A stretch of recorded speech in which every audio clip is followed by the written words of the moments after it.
Espace TV, le 22h.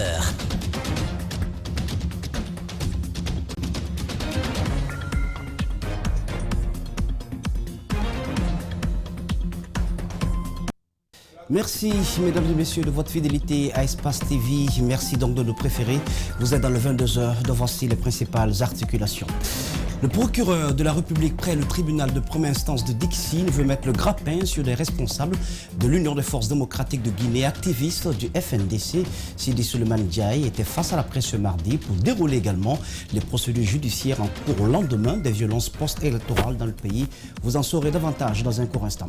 De justice, il sera également question avec cette condamnation de la Guinée dans les violences de Zogota qui ont coûté la vie à au moins 6 personnes. La Cour de la CEDEAO demande à l'État guinéen de dédommager les ayants droit des personnes tuées. L'un des avocats des victimes sera avec nous dans ce journal. Et enfin, nous vous servirons notre angle de ce soir consacré à la mécanique moto et automobile pratiquée par des enfants non scolarisés mais aussi scolarisés qui tentent de se tailler une place au soleil. Voilà pour les titres. Mesdames et messieurs, bienvenue. Ouvrons le bal avec ce mandat d'arrêt décerné contre des responsables de l'Union des forces démocratiques de Guinée et des activistes de la société civile, membres du FNDC, une action du procureur près le tribunal de première instance de Dixine qui intervient au lendemain de la présidentielle du 18 octobre 2020, marquée par des violences meurtrières. Sidi Souleymane Ndiaye a également fait le point sur un certain nombre de procédures judiciaires en lien avec la crise post-électorale. Antoinette Dédé Onivogui, Amara Lexila. Il décide de prendre la parole pour éviter la propagation d'informations parcellaires ou inexactes des violences post-électorales en Guinée. Le procureur de la République, près le tribunal de Dixine, a rendu public les éléments tirés de certaines procédures actuellement en cours d'instruction.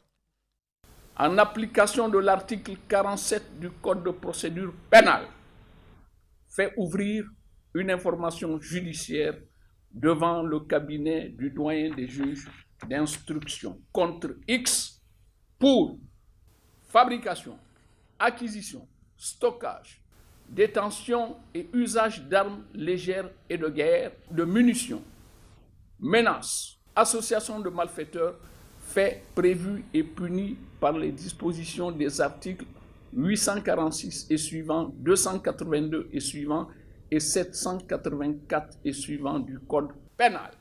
Conformément à l'article 147 et 253 du Code de procédure pénale, une commission rogatoire est mise en place par l'officier enquêteur de la Direction centrale de la police judiciaire pour, entre autres, rechercher, interpeller les personnes soupçonnées d'avoir participé de près ou de loin à la commission des infractions sur-référencées, de commission des dites infractions dans les quartiers et alentours de Kakimbo, Wanindara, Cimenterie et Lambangui.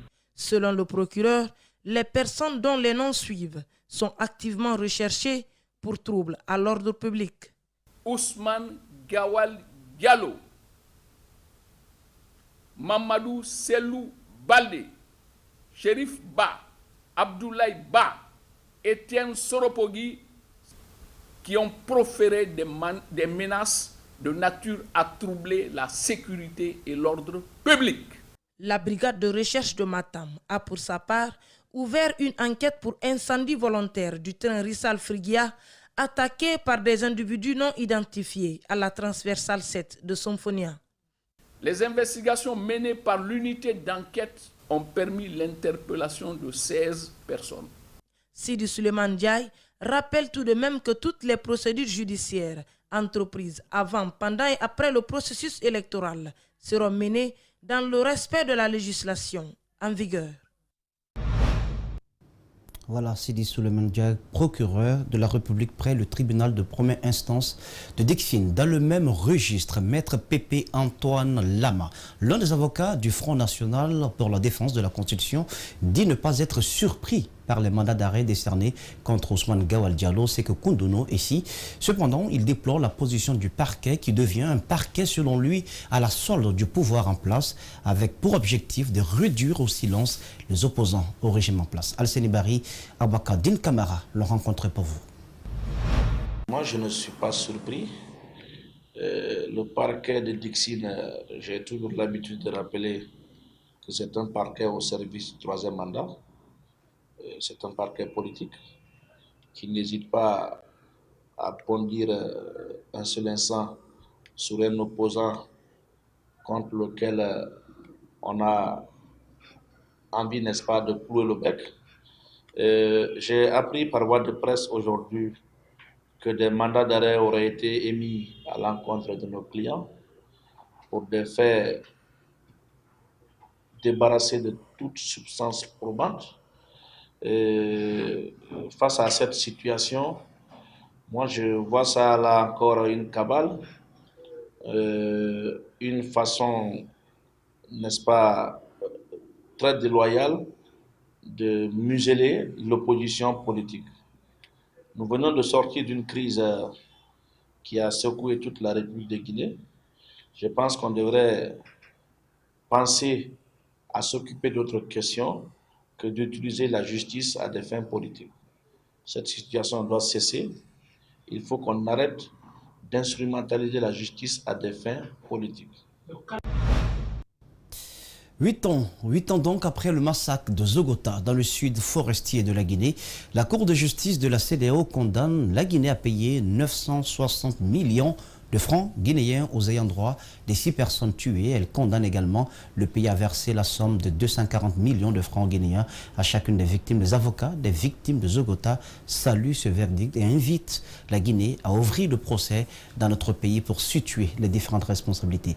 Alseni Bari et Abouaka Din Kamara restent toujours avec Maître Antoine Pépé-Lama. Elle a imparti 6 mois à la Guinée d'exécuter cette décision. Et lui a en même temps intimé l'ordre de lui adresser un rapport détaillé de l'exécution de cette décision. Aujourd'hui, nous sommes à moitié satisfaits par l'intervention de cette décision parce que, d'une part, la violation des droits fondamentaux de nos clients vient d'être consacrée par la Cour. Et d'autre part, nous avons espoir que ça deviendra l'épée de Damoclès sur l'État guinéen, qui devra désormais prendre ses responsabilités pour faire en sorte que ceux-là qui ont planifié et exécuté ce massacre répondent de leur forfaiture devant la loi. La Guinée a tout intérêt à rouvrir ce dossier. La Guinée a tout intérêt à exécuter cette décision-là. Ça y va de son honneur, ça y va de sa crédibilité. Si la Guinée s'entête à ne pas se conformer, n'est-ce pas, à ses engagements internationaux, nous n'aurons pas d'autre droit qu'à recourir à l'acte additionnel de 2012 qui a aménagé des mécanismes de sanctions contre des États qui manquent à leurs obligations communautaires dans le cadre de la CEDEAO. Et je vous rappelle que ces sanctions-là peuvent partir de la suspension jusqu'à l'exclusion de la CEDEAO. De propos recueillis par Alseni Bari, Aboubacar Keke Bangora. Les militants et sympathisants du RPG Arc-en-Ciel continuent pendant ce temps de célébrer la victoire du professeur Alpha Condé à la présidentielle dernière. Lundi dernier, le mouvement de soutien donc né à Kamsa a marqué l'occasion par l'organisation d'un banquet. Bailoba Salifou Lifoussissé y était. Organisée par le mouvement de soutien Wong Alpha Dango, cette cérémonie de réjouissance a connu une forte mobilisation des militants et sympathisants du RPG Arc-en-Ciel de la ville minière de Kamsar, venus savourer la victoire de leur champion. Les femmes ont décidé de venir manifester leur joie parce qu'à cause de notre victoire, nous sommes très contentes. Nous sommes là pour fêter notre victoire. Notre candidat a gagné le bâtisseur, le président de la République, Alpha Condé. La célébration de cette réélection d'Alpha Condé à la magistrature suprême a été une occasion pour ces militants et sympathisants de réitérer leur engagement à soutenir le nouveau président de la République. Nous sommes vraiment contents de la victoire. Un coup KO, on a vraiment reçu le coup de Farmoria, de partout en Guinée. Franchement, la joie est immense. Comme ça, et 100% RPG. Et jusqu'à la fin. Au-delà de nos différences, le mouvement Wong Alpha Dango est convaincu que seule l'unité et la concorde peuvent nous aider à faire face au développement socio-économique de notre pays. Quand il y a un gagnant, c'est le fair play. Et ce fair play-là, c'est la paix. Nous demandons à tout le monde de considérer la Guinée, de ne considérer que la Guinée et que nous sommes des adversaires politiques. Je suis sûr et certain, le professeur Alpha Condé, comme il l'a dit, il sera là pour tous les Guinéens. Changeons à présent de registre. Le gouvernement guinéen, la Banque mondiale, l'OIM et la Chambre des mines se sont retrouvés lundi dernier pour harmoniser leurs efforts dans la lutte contre la Covid-19. L'initiative devrait permettre d'accentuer les échanges transfrontaliers en vue de couper la chaîne de propagation du virus. Mamadou Kali So, Tierno Sadoubar. Le partenariat SMART regroupe le gouvernement guinéen, la Banque mondiale, l'OIM et la Chambre des mines. Son objectif est de faciliter la mobilité des citoyens, les échanges transfrontaliers et interrégionaux, tout en empêchant la propagation du Covid-19. Nos attentes sont vraiment de proposer ce modèle-là pour la Guinée, mais également pour les pays voisins, parce que nous savons que la Chambre des mines, regroupant les sociétés les plus importantes de la Guinée, s'ils sont intéressés par ce projet, vraiment nos attentes, c'est que ça se concrétise et que également nous puissions démultiplier ce modèle-là dans tous les autres pays. Selon l'Organisation mondiale de la santé, le Covid-19 a eu un impact sur la distribution des moustiquaires et des médicaments en 2020. Cette année, le palu risque de faire près de 400 000 morts supplémentaires. En Afrique subsaharienne, le bilan pourrait approcher les 770 000 morts, soit 2 fois plus qu'en 2018, selon l'OMS. Ce partenariat incite les sociétés minières à participer à la lutte contre le paludisme dans leur zone d'activité. Le partenariat n'est pas de donner de l'argent. Le partenariat, c'est d'analyser ensemble, de définir les stratégies ensemble, de se partager les activités ensemble. Donc le nerf de la guerre, en fait, c'est l'écoute. S'écouter, intégrer les stratégies, mais être prêt à aller sur l'unique objectif de comment éliminer le paludisme dans la communauté et éviter à ce que nos interventions n'impactent trop sur le développement des facteurs, donc assurer un peu la prévention au niveau communautaire. Ce projet s'étendra sur 2 ans. Son coût global est estimé à 5 millions de dollars. 1 million est déjà mobilisé, selon les initiateurs.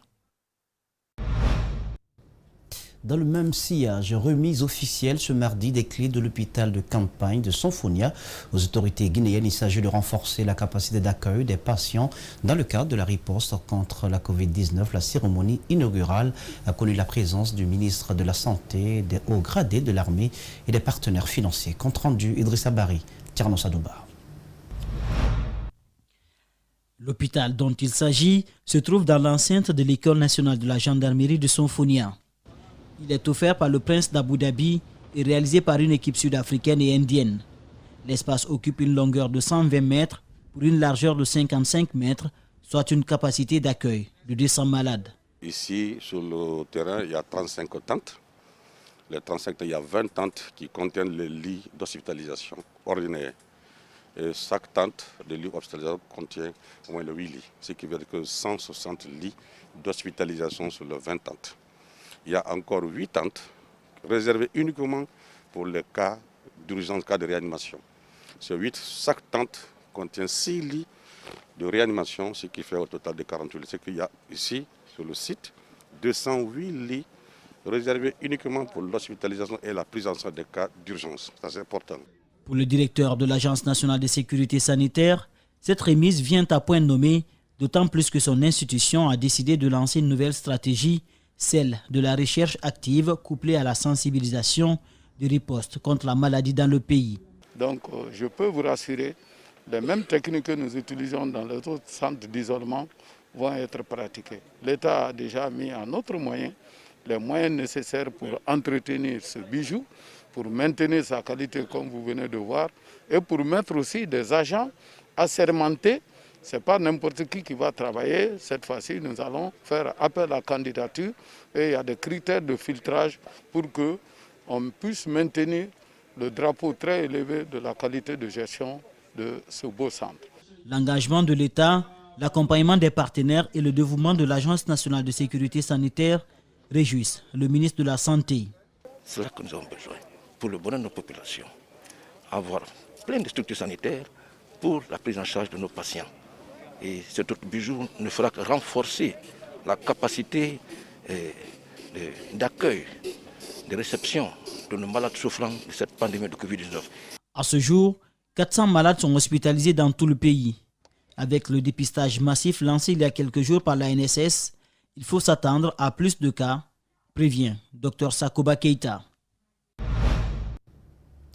Comme chaque année, l'entreprise Total, l'une des premières installations pétrolières en Guinée, récompense le meilleur chauffeur de l'année au compte de l'année 2019, Abdoulaye Aziz Diallo, appartenant au parc UMS dans la zone minière de Bokeh, est sorti lauréat du prix du meilleur conducteur de l'année 2019. Ce mardi, le directeur général de l'entreprise et son équipe ont procédé à la remise du prix dans l'une de leurs stations Total à Kaloum.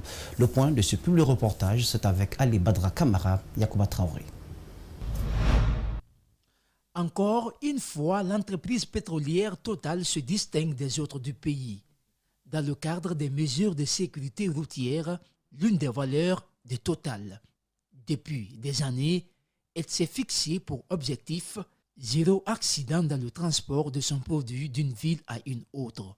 Pour perpétuer cet idéal, chaque année, un chauffeur est récompensé parmi 450 chauffeurs de la flotte. Pour cette année, Abdelaziz Diallo a impressionné le personnel de l'entreprise. Un téléviseur, un congélateur, le tout sanctionné par une attestation de meilleur conducteur. On ne peut pas conduire comme ça là. On a beaucoup fait avant, conduire n'importe comment. Mais ce que Total veut, c'est de transporter leurs produits à zéro accident. C'est ce qui m'a poussé jusqu'à arriver aujourd'hui. Et je vais continuer encore, je vais continuer à me battre. Parce que je sais que quand je fais du bien, je serai récompensé. Pour avoir le titre de meilleur conducteur, les critères d'admission sont connus par tous les conducteurs des 380 camions-citernes de l'entreprise. La limitation de vitesse, le respect du temps de repos, auquel s'ajoutent les aspects techniques. Donc nous avons le nombre de kilomètres parcourus qui est pris en compte. Nous avons le volume transporté qui est pris en compte. Nous avons aussi les différents manquants lors de ces livraisons. Parce que lorsque vous avez un volume, on attend quand même une certaine quantité. Et donc, si ça manque, vous êtes aussi défavorisé. D'habitude, le prix de meilleur conducteur est décerné en mois de mars. Le retard pour la cérémonie de remise est la conséquence de la crise sanitaire qui paralyse les activités. Malgré cela, l'entreprise tient à son engagement. Le directeur général de Total Guinée revient sur les raisons du choix. Alors, on a aussi des systèmes de reconnaissance au sein de Total Guinée. Maintenant, il faut savoir qui fait quoi. Là, on parle de transport d'hydrocarbures. Ce sont des salariés, des transporteurs Total avec lesquels nous contractualisons. Donc, c'est eux qui sont à l'honneur. Là, c'est eux qui conduisent, qui sont aux manettes au volant des camions-citernes. À noter que le bénéficiaire, Abdelaziz Diallo, a fait 14 ans de conduite dans l'entreprise Total Guinée sans commettre un accident de circulation. Rendons-nous à présent en Côte d'Ivoire et posons-nous ces questions. Un artiste a-t-il le droit de s'afficher politiquement? Comment doit-il se comporter en période électorale lors de la présidentielle tenue récemment en Côte d'Ivoire? Les artistes ont été au centre de plusieurs polémiques. Leur rôle a été décrié par beaucoup d'observateurs. Antoine Courmand, notre envoyé spécial dans le pays, s'est intéressé à ce sujet. Il a rencontré 3 comédiens ivoiriens, non pas de moindre, reconnus sur le continent dans ce grand format que vous allez suivre. Go Michel, Abbas et Guy de Fer donnent leur point de vue sur les questions suscitées. Durant ce processus électoral, les artistes, chanteurs ou comédiens ivoiriens se sont illustrés chacun à sa manière. Les humoristes, qui habituellement sont très en vue pour décrisper et détendre l'atmosphère, ont été très sobres. Abbas Ibn Ouattara n'a pas voté pour des raisons de sécurité. Et sur la posture des artistes en période électorale, il opte pour la neutralité. Cela devrait être la position des autres selon lui. Ceux qui sont en donné la voix, ils savent ce qu'ils gagnent. ceux qui n'ont pas donné la voix, ils savent ce qu'ils perdent, ils gagnent. Donc, il ne faut pas en vouloir. Normalement, l'artiste est neutre. Normalement, l'artiste, il est neutre. Mais aujourd'hui, d'autres peuvent se dire ils sont artistes engagés. Mais engagés dans quoi? Cette position n'est pas partagée par Go Michel, un autre doyen de la comédie et de l'humour africain. Pour lui, les artistes ont des positions tranchées. Certains s'affichent alors que d'autres non. L'artiste aussi, sa position, elle est assez délicate. Il y en a qui choisissent de le faire à visage découvert. Ça, c'est leur position. Il y en a aussi qui choisissent de le faire, mais à visage couvert. Ça, c'est leur position aussi. Néanmoins, tout converge vers la cohésion, vers l'entente, vers la paix. Il n'y a pas un artiste qui attise la haine. C'est que ce n'est pas un artiste dans l'âme. Il y a des artistes qui sont militants, des partis politiques, ça c'est leur droit. Il y a aussi des artistes qui sont là, qui ne sont pas militants, mais qui sont prêts à critiquer, que ce soit le pouvoir, que ce soit l'opposition, et à critiquer aussi. Ça, et bon, j'estime que je m'inscris dans ce lot d'artistes-là, qui n'a pas de position, mais qui a le courage de critiquer, de décrier si l'opposition a un comportement qui n'est pas bien, de décrier cela. Et même le parti au pouvoir, s'il faut un travail qui n'est pas bien, il faut décrier cela. Si soutenir un acteur politique est un droit pour les artistes, ils ne doivent pas oublier que leurs choix politiques peuvent avoir des conséquences négatives sur leur carrière, explique Abbas Ouattara. Donc quand tu penses que tu es artiste et que tu dois t'afficher, il faut savoir t'afficher comment. Parce qu'il faut passer, ces politiciens sont amis, hein. Comme que ce soit en Guinée, que ce soit en Côte d'Ivoire. Tu n'as pas entendu que dans ce qui se passe dans les fourous là, ils ont une fois blessé l'enfant du président. Après, ils ont le tué. Non. Parlant d'élections en Côte d'Ivoire et sur le continent, ces artistes, comédiens ivoiriens, déplorent que des citoyens meurent pour des acteurs politiques qui se soucient peu de leur situation. On ne peut pas... Non, c'est pour ça que je le dis à tous les Africains, les peuples africains. Pourquoi vous allez mourir pour des individus? Vous mourrez pour des individus, pour des enfants des individus, pour des femmes des individus. Ils vivent bien. Lorsque toi tu meurs, quelqu'un vient les prendre la République, il vit bien, sa famille vit bien, et toi tu meurs. Mais pourquoi vous aimez mourir pour le papa des autres? Or les enfants ne peuvent pas mourir pour vos parents. Ah non, arrêtons ça. Pourquoi pendant les élections, on dénombre des morts? Pourquoi? C'est pas normal. Et souvent ceux qui meurent, c'est ceux qui n'ont vraiment pas un lien avec la politique, ceux qui n'ont rien à voir avec la politique, le pauvre citoyen. Les soutiens aux acteurs politiques se font généralement sur des bases subjectives, ce que dénonce Guy Defer. Voilà, les relations individuelles, parenté, ethnie, religieux, ça c'est le dernier de mes soucis. Et ça doit être le dernier des soucis d'un artiste. Lui c'est mon ami. Évitons de soutenir quelqu'un parce que vous êtes des amis, vous êtes des frères, vous êtes de même ethnie, vous êtes de même religion. Ce n'est plus la démocratie ça. Et même c'est inintelligent même d'ailleurs de suivre quelqu'un parce qu'il est ton ami. Il faut le suivre pour ce qu'il apporte. Je soutiens quelqu'un. Qu'est-ce qu'il apporte à mon pays? Point barre. En Afrique, tout le monde fait de la politique, ce qui n'est pas normal, selon ce comédien qui pense que ceux qui aspirent à faire de la politique ont besoin de formation. Si vous semez la psychose dans la tête de ceux qui doivent vous voter et qui fuient le pays, et quand vous voyez même que le pays est en train de se vider de peur de se faire tuer, vous voulez quoi? C'est pourquoi je dis que les Occidentaux ne nous ont pas appris ce que c'est que la politique. Parce que tout métier a besoin d'une base de formation. Celui qui va à la politique doit aller à l'école de la politique. Pour un retour à la normale en Côte d'Ivoire et dans tous les pays africains, ces comédiens recommandent le dialogue aux acteurs politiques. Ils donnent des conseils aux populations. Moi, je dis toujours que le dialogue qui prime.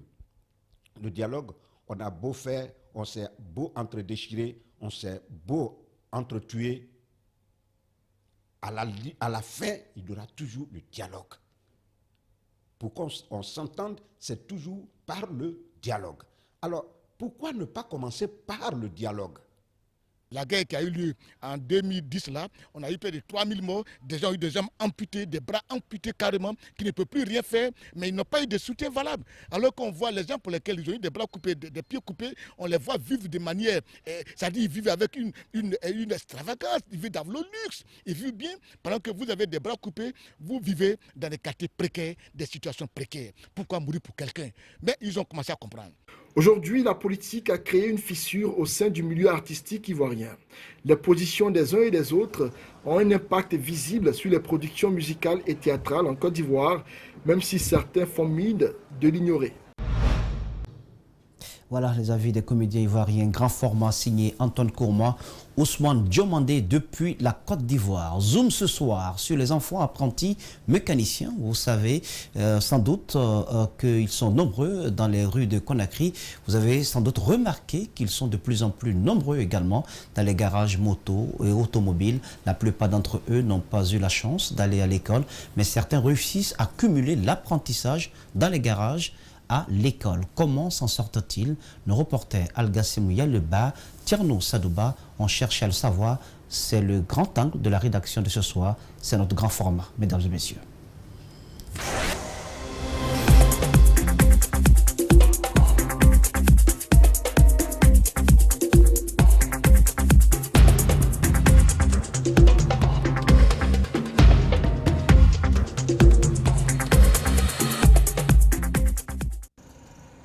Ce matin-là, le garage de Maître Al-Hassan n'affiche pas son visage habituel. Et pour cause, plusieurs jeunes apprentis mécaniciens ne sont pas venus. Les politiciens prévoient de manifester ce jour-là.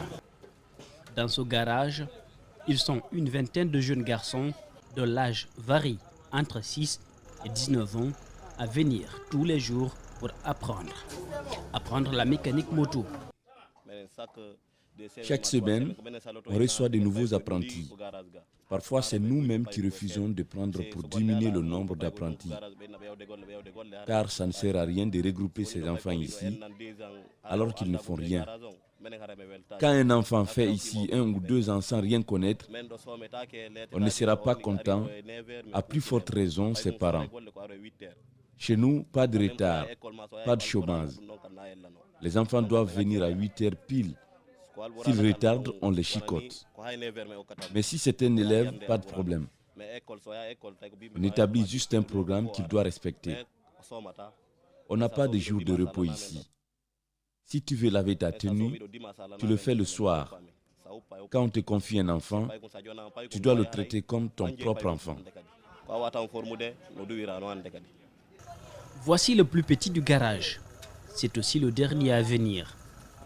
Âgé de 6 ans seulement, il n'a fait que 5 mois dans ce garage. Voici le dernier à venir. Lui, il a environ 6 à 7 ans comme ça. Il est à son 5e mois. Mais pour les plus petits, c'est d'abord de l'observation. Ils doivent beaucoup suivre pour comprendre. Car ici, il n'y a ni bic, ni cahier pour noter. Tout doit être enregistré dans la mémoire.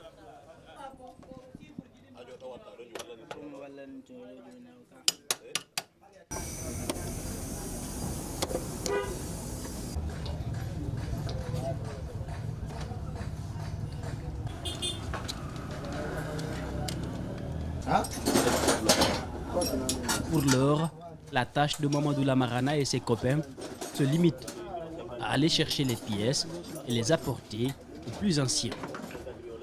Bref, exécuter les commissions, jouer les seconds rôles. Ça fait longtemps que tu as commencé ce métier? Non. Qu'est-ce que tu fais dans ce garage, toi? Moi, j'attache les câbles, je graisse. Mais comment tu le fais? Je prends un sachet d'eau vide et je le perfore. J'y introduis le câble. J'attache, je mets l'huile dedans et je suspends quelque part. J'attends un peu avant de venir prendre le câble.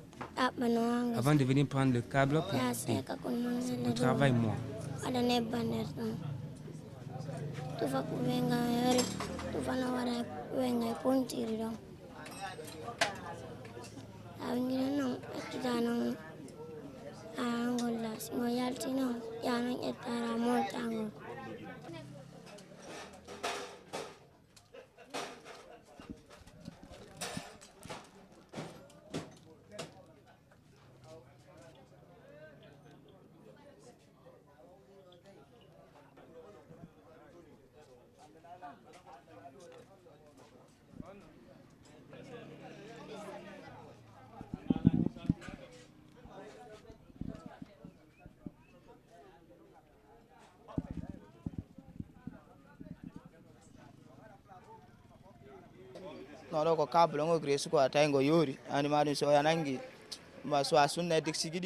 C'est le câble qu'ils viennent d'huiler. C'est pour qu'il donne bien. Après ça, il doit venir le monter et remettre au propriétaire.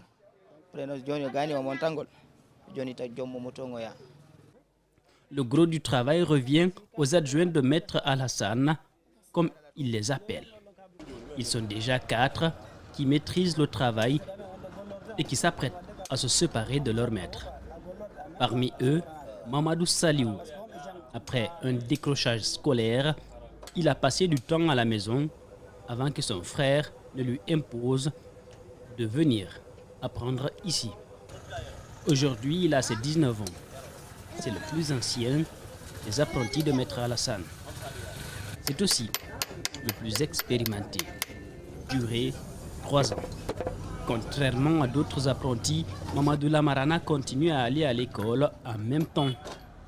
Il fait la 2e année, mais pourra-t-il continuer à suivre le métier et les études en même temps? Et pour combien de temps? Difficile à dire pour l'instant. Mais déjà le gamin a son cœur qui commence à privilégier le métier. Dis-moi honnêtement, entre le métier et l'école, qu'est-ce que tu préfères? Moi, je préfère le métier.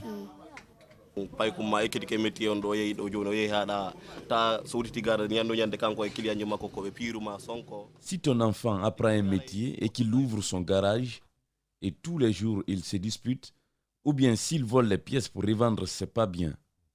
C'est pourquoi nous, c'est le métier et l'éducation ensemble.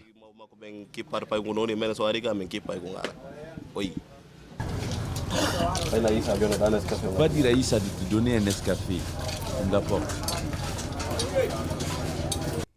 Avec ces tout petits, c'est beaucoup plus facile de travailler selon Saliou. Mais il arrive qu'ils aient besoin d'utiliser la chicotte. C'est beaucoup plus facile de travailler avec ces gamins que d'autres. Mais s'ils déconnent, on les chicote bien sûr. Ces gamins ont-ils choisi de faire ce métier au lieu d'aller à l'école? Pour Mamadou Lamarana, qui fait l'école, pourra-t-il continuer à suivre les études et le métier en même temps?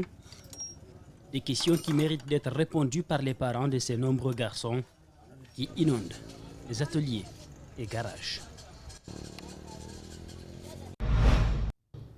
Grand format de la rédaction d'Espace TV dans la rubrique Notre Angle. C'est ce élément qui met fin à cette édition d'information. Merci de l'avoir suivi.